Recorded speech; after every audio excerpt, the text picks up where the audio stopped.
while now, mainly doing marketing. And I started to take all these parts of doing the entire marketing myself, and it's a lot, right?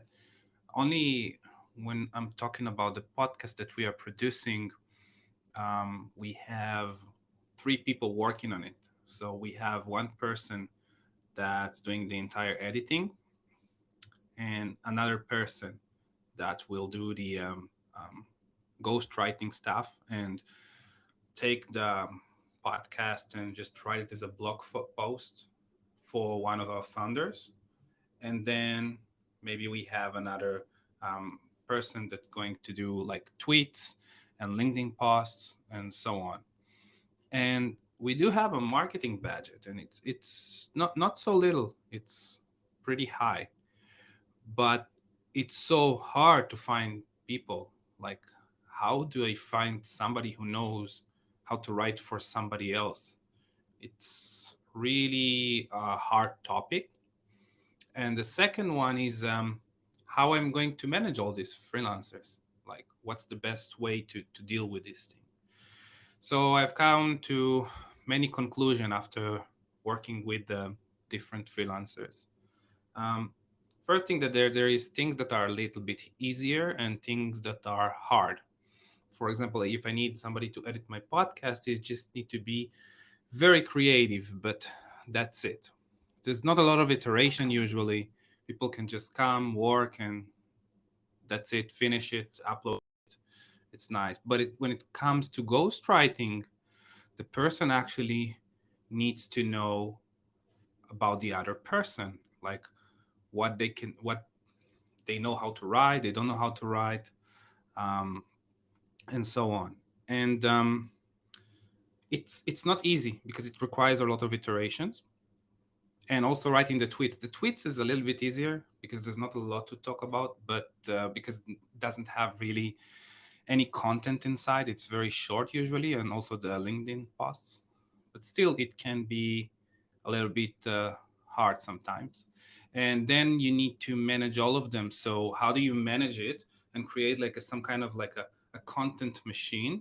So you have every week something to post, and it's not as easy as it sounds because you need to create the templates for all the content that you want to put on in the future.